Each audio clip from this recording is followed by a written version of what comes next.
But inshallah, coming down to Austin for that will be a beneficial thing for you to do, inshallah. And it's always fun. It's always fun to go to a new city and check those things out. So we ask that you support, inshallah, that event, bi'idhnillah. Okay, so last week, we now are getting to like the peak of the story of Maryam. Now, Maryam we talked about and we kind of sort of recapped last week, so we're not going to do a double recap. But Maryam alayhi salam, she was about to, or in the moments of her delivery of her son, Jesus, Isa, alayhi salam. And she was in the privacy of, a private area. She was in solitude.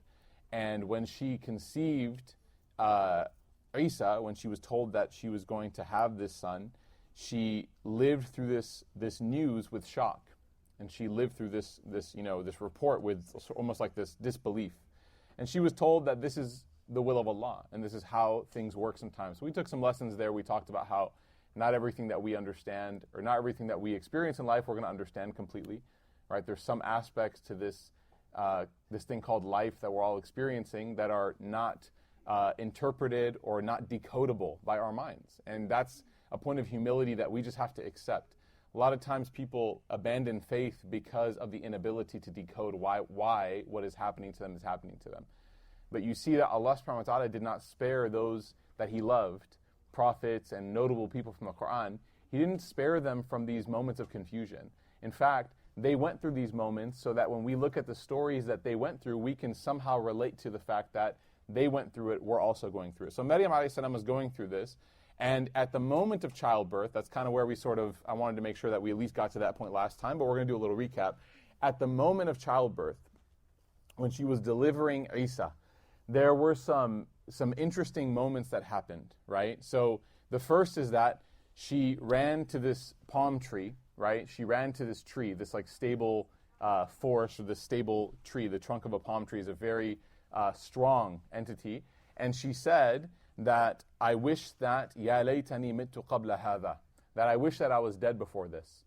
And we talked a little bit about this concept, and the tafsir kind of gives us two amazing meanings for this. The first being that obviously this is telling us about the pain that she's going through.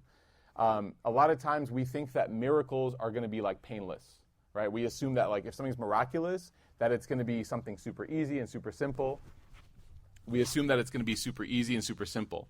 But the reality is that when Allah subhanahu wa ta'ala ordains something, even if it's miraculous, it could require some work and some difficulty. It absolutely could. And so she's going through this moment of pain to the point where she's driven to this statement, which we know is not a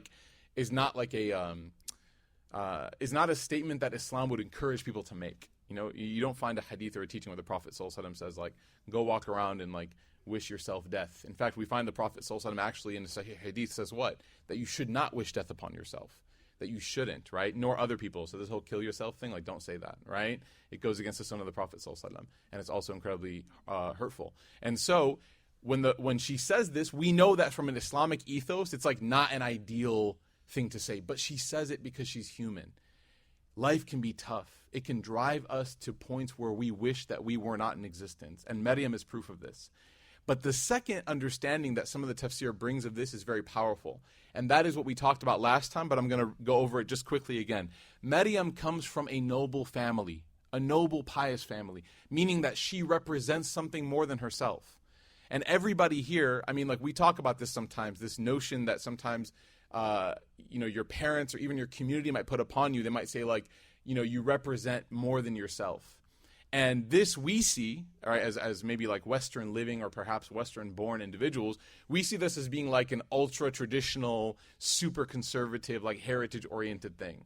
Like, why are the actions that I do, why are those things lumped with anything else besides me?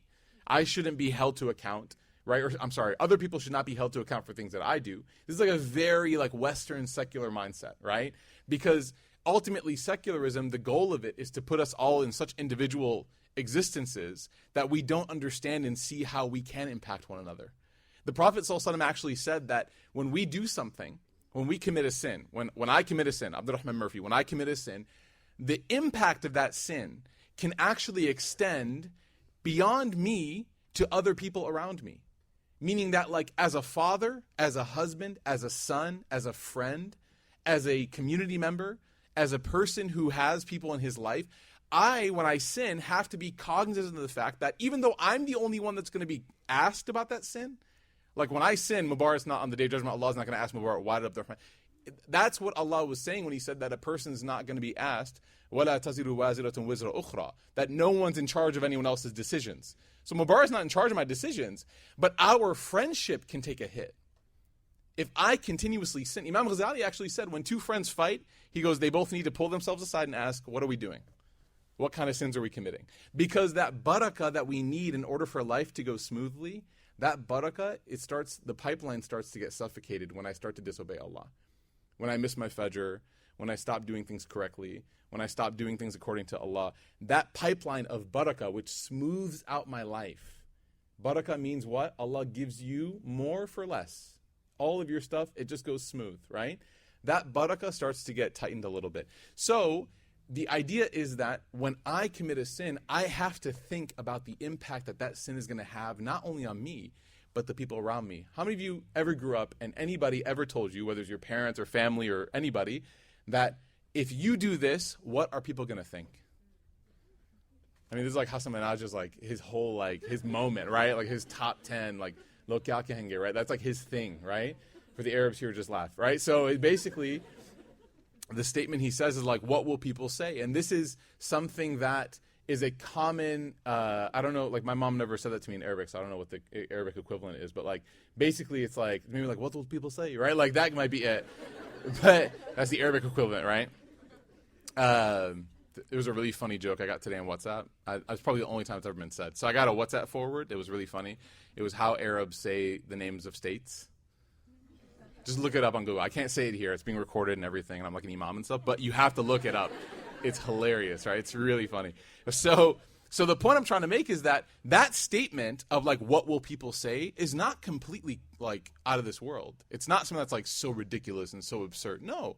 This is actually something that some scholars of tafsir, they said like, no, this is what she was concerned about. She knows that she comes from a family that has a good reputation.